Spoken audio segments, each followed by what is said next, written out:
안녕하세요. 나그네계 교우 여러분, 그리고 함께 말씀을 따라 읽는 사랑하는 그리스도 안에 있는 형제 자매 여러분, 오늘은 이제 시편 144편을 함께 읽습니다. 시편 144편에는 여러분이 익히 들었던 유명한 말씀이 담겨져 있죠.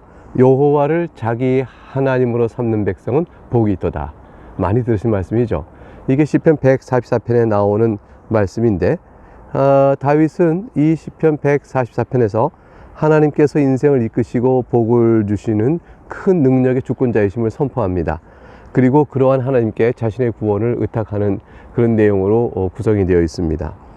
1절을 보게 되면 나의 반석이신 여호와를 찬송하리로다. 그가 내 손을 가르쳐 싸우게 하시며 손가락을 가르쳐 전쟁하게 하시는도다. 말씀이 흥미롭죠. 우선 반석이신 여호와를 찬송하리라는 것은 일단 우리가 이해가 잘 됩니다. 왜냐하면 반석이라는 것은 무너지지 않게 집을 세워도 반석 위에, 이렇게 예수님께서도 반석 위에 집을 세운 것 같다 이렇게 말씀하셨으므로 견고한 토대, 우리를 지탱해 주는 힘, 능력, 이런 걸 의미하죠.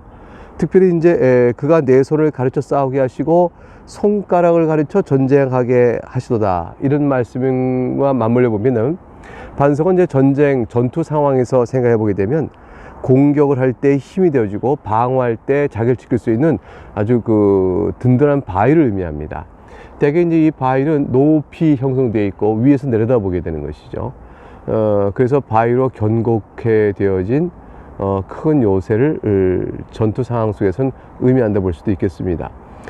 그런데 흥미로운 것은 내 손을 가르쳐 싸우게 하시고 손가락을 가르쳐 전쟁하게 하신도다. 싸움과 전쟁을 하게 하실 때에 하나님께서 내 손을 가르치시고 내 손가락을 가르쳐 줬다. 이것은 이제 전투하는 방식을 하나님이 이제 지혜를 알려주셔서 하나님 어떻게 싸울까 할 때 하나님이 주신 지혜로 싸웠다. 이런 뜻도 되겠죠. 그럼에도 불구하고 결국 내가 싸워서 이기는 모든 전투 상황은 하나님께서 주권적으로 간섭하셔서 이루어진 것이요. 따라서 이 전쟁의 승리는 내가 한 것 같으나 사실 나를 통하여 그렇게 싸우도록 하신 하나님께서 행하신 일이다. 이것을 표현하는 것이죠. 하나님의 살아계신 하나님의 섭리에 대한 표현이라 이렇게 볼 수 있겠습니다. 2절에 보게 되면 이 여호와는 나의 사랑이시요 나의 요새이시요 나의 산성이시요 나를 건지시는 이시요 나의 방패이시니 내가 그에게 피하였고 그가 내 백성을 내게 복종하게 하셨나이다.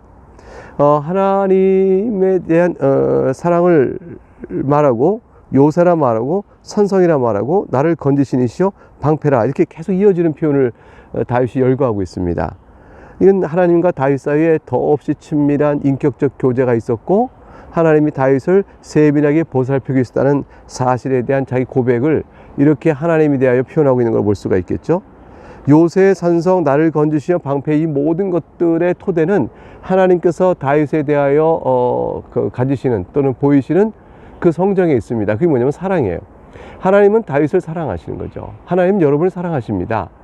예수 그리스도 안에 있는 모든 형제 자매를 사랑하십니다. 그렇기 때문에 하나님께서는 사랑하셔서 다윗을 굳건히 지켜주신 것이죠. 요새가 되어줬어요. 적이 침범할 수 없는 강력한 요새가 되어주시고요. 그리고 다윗이 안전하게 거할 수 있는 산성이 되어주시고요. 다윗이 어떠한 역경에 처해 있더라도 구원에 건져주시는 이시고요. 그리고 다윗의 공격하는 화살과 창으로부터 다윗을 보호해주는 그런 방패와 같은 분이십니다. 여러분, 우리에게 똑같이 하나님의 사랑이 있습니다. 하나님께서는 나를 적이 함부로 침범할 수 없도록, 내 영혼을 빼앗아 사탄이 함부로 공격할 수 없도록 나를 지켜준 요새가 되시고 나를 안전히 거하게 하는 산성이 되주시며, 그리고 어떤 역경에서도 우리 주 예수 그리스도 안에 있는 자에게는 구원해 내시는 하나님의 건지시는 이가 되시죠. 하나님은 우리가 악한 마귀나 또 세상의 시험이나 그 무엇으로부터 넘어지지 않도록 지켜주시는 방패 역할도 해주십니다. 그러니까 우리가 어디로 피해야겠습니까? 이 모든 일에 예수 그리스도로 말미암아 우리에게 베푸는 이런 사랑을 생각해 볼 때 우리가 오직 이 세상 살면서 환난과 고통과 아픔과 슬픔 속에서 피할 것은 예수 한 분밖에 없죠. 다윗은 2절에서 내가 그에게 피하였고 그가 내 백성을 내게 복종하게 하셨나이다, 이렇게 말하고 있습니다. 하나님께 그가 피하였습니다. 그런데 이제 그가 내 백성을 내게 복종하게 하셨나이다, 왕권적 통치가 순적히 이루어지도록 하셨다, 이런 뜻이죠. 다윗의 왕권적 통치가 선이 이루어지도록 하나님께서 백성들의 마음에도 역사해 주셔서 그들로 하여금 다윗에게 나오도록 했다, 이런 말씀이 되어집니다. 결국 다윗의 왕권적 통치란 것은 하나님께서 세우신 하나님 나라를 이루어가는 그런 것에 대한 예표였기 때문에 이것은 우리가 속한 하나님 나라 속에서 우리 모두 마음에 하나님의 말씀 앞에 엎드리게 해준 역사로 말미암아 교회 질서가 이루어지고 예수 그리스도의 나라의 영광됨을 우리가 볼 수 있게 되는 것, 그거 같은 이치죠. 그래서 이제 우리가 하나님 나라의 통치가 또 그리스도의 말씀의 다스림이 교회 안에서 있게 될 때 우리는 뭘 보냐면 하나님께서 우리 각각에게 그런 은혜를 주셔서 이것이 이루어졌습니다 라고 말하지 않겠습니까? 그하고 같은 고백이 여기에 나와 있다라고 볼 수 있겠습니다. 그래서 백성들의 역사하시어 그들로 하여금 다윗의 다스림에 복종케 하십니다. 3절과 4절은 다윗이 이러한 어마어마한 사랑을 받기에 자기가 얼마나 형편없는 자인가, 인생이란 그렇듯이 자기가 어떠한 것을 하나님께 드려서 받은 것이 아니라는 사실을 고백합니다. 3절, 여호와여 사람이 무엇이기에 주께서 그를 알아주시며 인생이 무엇이기에 그를 생각하시나이까. 인생이 하나님 앞에서 아무런 가치를 못 갖고 있습니다. 그런데도 그러한 인생인 저를 하나님께서 그렇게 알아주시고 친밀히 알아주시고 인격적 교제를 해주시고 그렇게 사랑과 능력으로 보호해주고 도와주시니, 하나님 제가 도대체 뭡니까? 인간일 뿐인데 인간이라는 것은 아무런 가치가 주 앞에 없지 않습니까? 그런데 어찌하여 저에게 깊은 관심을 가지고 주목하여 저에게 마음을 쓰시며 살펴주십니까? 그것이 인생이 무엇이 그를 생각하시나이까 의 뜻이에요. 생각하는 것은 마음을 쓰고 관심을 두어 살펴보는 것. 4절에 인생이란 무엇입니까? 4절에 사람은 헛것 같고 그의 날은 지나가는 그림자 같으니이다. 다윗이 자기 인생을 보니까 그런 것이죠. 사람의 입김, 헛것과 같다는 것은 입김이 화아버렸다가 사라지는 것 같다는 거죠. 전도사에서 헛되도다 헛되도다 헛되도다 했던 것과 같은 뜻이에요.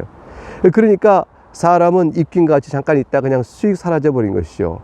인생의 날인 것은 그저 지나가며 사라지는 그림자 같은데 자기 또한 인생이 그러할진데 하나님께서 무엇이기에 내가, 다윗이 무엇이기에, 우리가 무엇이기에 하나님께서 우리를 알아주시고 무엇이기에 이렇게 관심을 두시고 생각하실까요?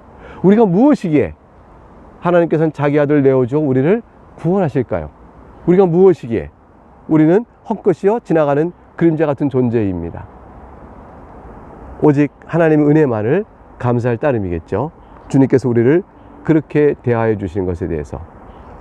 5절부터 이제 11절에는 하나님께서 이러한 하나님의 크심을 생각하면서 이방인에게서 자신을 건지고 보호해 주시를 이제 강구하는 내용으로 이어집니다. 특별히 이제 5절과 7절은 하나님께서 원수들을 향하여 행하시는 전투의 모습을 마치 그가 직접 사람으로 오셔서 하시듯이 시적으로 표현하고 있어요. 5절 보면 여호와여 주의 하늘을 들이우시고 강림하시며 산들에게 접촉하사 연기를 내게 하소서. 하나님이 임재의 표시를 연기로 표현하죠.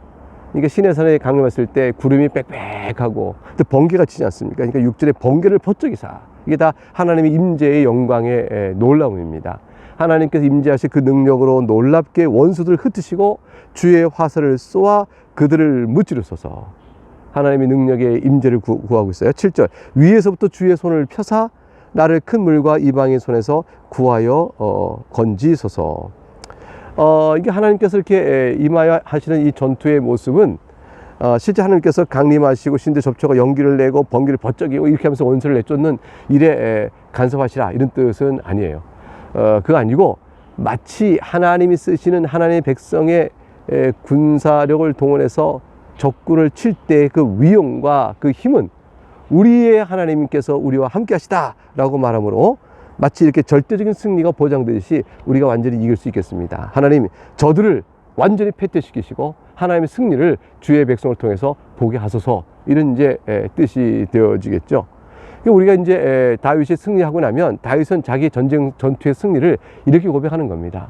하나님께서 하늘을 들으시고 강림하셔서 산들에 닿으시며 연기를 내게 하시고 번개를 버쩍 먼지를 흩으셨으니 내가 이렇게 승리를 얻었도다, 이렇게 얘기하겠죠.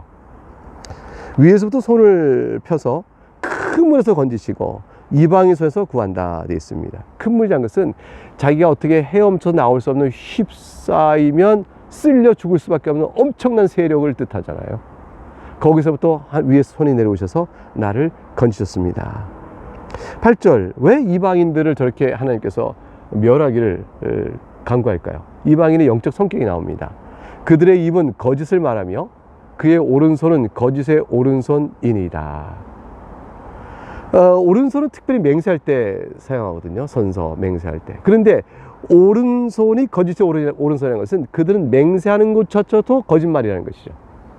그들이 아예 입에 거짓을 담고 험담하고 중상 모략하고 이런 일들을 늘 하는 자들인데, 심지어는 맹세, 선서, 하나님을 하겠다라고 할 때조차도 저들은 거짓을 말한다는 것입니다. 이방인을 향한 하나님의 심판을 강구하고 있는 이유가 바로 저들의 사악함이죠.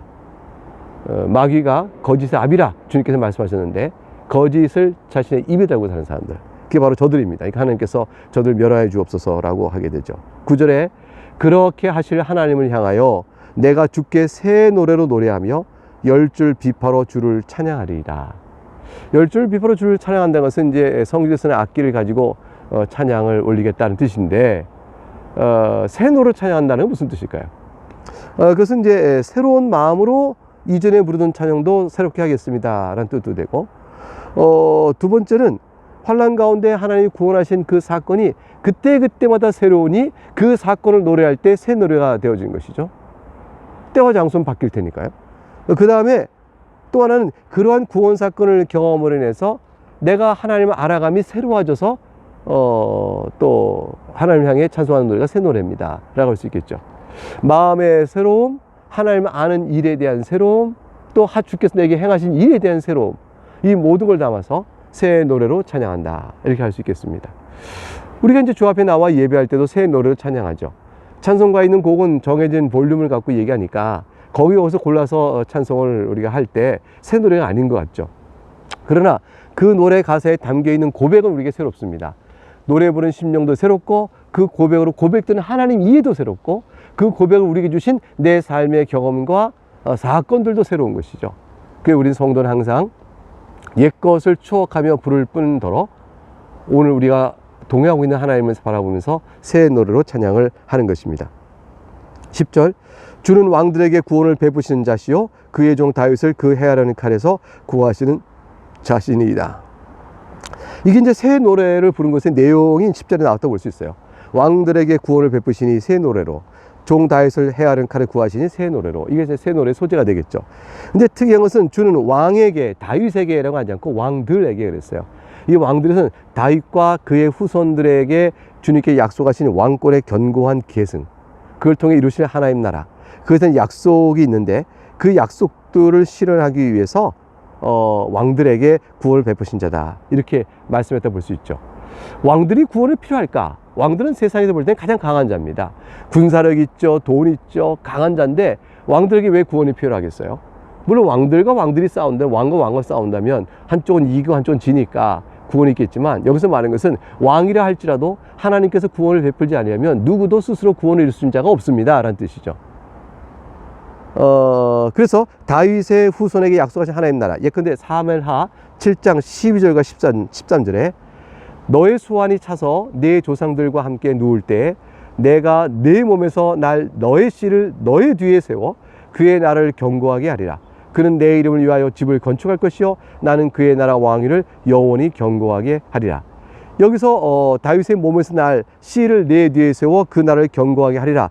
그 나라의 견고함이 되기 위하여 왕들을 구원하시는 하나님의 은총이 있어야 되는데, 결국 여기서 다윗이 말하는 주는 왕들에게 구원을 베푸신 자시요 그의 종 다윗을 그 해하려는 칼에서 구하시는 자신이라는 10절의 말씀은 하나님께서 다윗에게 약속해 줬던 영원한 하나님 나라에 대한 성취를 주님께서 주의 은혜와 능력으로 이루어 가십니다 라고 말씀하는 거다, 노래하는 것이라고 볼 수가 있겠습니다. 11절, 이방인의 손에서 나를 구하여 건지소서. 그들의 입은 거짓을 말하며 그의 오른손은 거짓의 오른손이니이다. 방금 봤던 8절의 말씀이 반복되게 있죠. 그렇게 그 두 절 사이에 이방이 어떤가를 두고 나서 9절의 새 노래와 10절에 하나님 언약의 성취에 대한 하나님의 손길을 얘기하고 있으니까 새 노래를 찬양하고 하나님께서 이루신 하나님 나라를 이루어가는 일들은 앞뒤로 이방인들의 사악함이 하나님 나라를 침노하려고 돼 있는 거죠. 이렇게 회방하고 무너뜨리려고. 그러나 하나님께서 견고히 지키십니다. 사방에 우겨싸움을 당해도 하나님 함께 하시니 넉넉히 이길 수가 있는 것입니다. 이제 마지막 단락에서 여호와를 자기 하나님으로 삼는 백성의 누리는 복을 표현하고 있습니다. 이 표현은 달리 설명이 필요 없이 쭉 읽는 것으로도 충분할 만큼 그 내용이 쉽게 다가옵니다. 11절, 우리 아들들은 어리다가 장성한 나무들과 같으며 우리 딸들은 궁전의 양식대로 아름답게 다듬은 모퉁이 돌과 같으며. 다윗이 내내 자기 1인칭으로 얘기하다가 여기서 우리란 복수 표현을 해요. 교회 공동체적 관점이죠. 우리 하나님 나라, 우리 교회, 하나님의 언약 백성들은 어리다가도 장성한 나무들처럼 쫙 자라고, 우리의 딸들은 궁전의 양식처럼 아름답게 다듬은 모퉁이 돌 같으니 요긴하게 짝이 없으며 또 아름답다. 그래서 우리의 후손들의 영광스러운 모습을 이렇게 잘 보여주고 있어요. 13절, 우리의 곳간에는 백곡이 가득하며 우리의 양은 들에서 천천과 만만으로 번성하며 우리의 수소는 무겁게 실었으며. 왜냐하면 참 재물이 많은 거죠. 실을 게 많은 거예요. 풍성함을 의미합니다. 또 우리를 침노하는 일이나 우리가 나아가 막는 일이 없으며. 외적의 침입이 없습니다. 우리 거리에는 슬피 부르짖음이 없을진데. 사망이나 슬픔이나 아픈 것이 없는 거죠. 15절, 이러한 백성은 복이 있나니 여호와를 자기 하나님으로 삼는 백성은 복이 있도다. 이게 이제 감탄문이죠. 복이 있도다, 이런 백성은. 복이 있도다, 여호와를 자기 하나님으로 삼는 백성은. 이런 것입니다. 여러분은 복이 있습니다. 복이 있도다, 예수 믿는 여러분들은. 복이 있도다, 예수 믿는 우리들은. 복이 있도다, 예수 그리스도의 교회는. 이렇게 끝난 것 같습니다. 이 말씀 마음에 깊게 담고 감사함으로 찬송 올리면서 오늘 하루도 충실하게 복되게 살아갈 수 있기를 주의 이름으로 축복합니다. 감사합니다.